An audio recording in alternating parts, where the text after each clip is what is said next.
Ishwar Deshmukh institute of pharmacy दिग्रसिया NAAC B++ मान्यता प्राप्त महाविद्यालयात बी फॉर्म प्रथम वर्षाकरिता स्पॉट ऍडमिशन सुरू असून इच्छुक विद्यार्थ्यांनी खालील संपर्क क्रमांकावर संपर्क साधावा।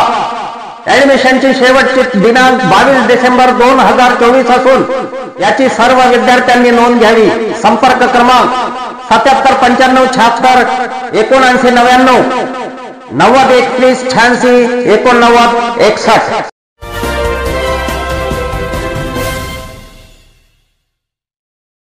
नमस्कार, मी सुरेश चिरडे। आपण पाहतात महाराष्ट्र 24 न्यूज।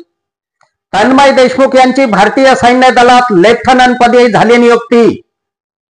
अवघ्या 23व्या वर्षी तन्मयने रचला इतिहास। एनडीएच्या खडकवासला पुणे येथील अकॅडमीत 3 वर्ष खडतर प्रशिक्षण पूर्ण केल्यानंतर जानेवारी 2024 मध्ये इंडियन मिलिटरीमध्ये दाखल होऊन प्रशिक्षण पूर्ण करून भारतीय सैन्य दलात लेफ्टनंट पदावर यवतमाळच्या तन्मय देशमुख यांची नियुक्ती झाली आहे। वडील शिक्षक व आई गृहिणी असलेल्या तन्मय देशमुखने वयाच्या अवघ्या 23व्या वर्षी लेफ्टनंट पदावर झेप घेतली। डेहराडून येथे झालेल्या सोहळ्यात तन्मयच्या आई वडिलांना सुद्धा गौरव पदक देऊन सन्मान करण्यात आला।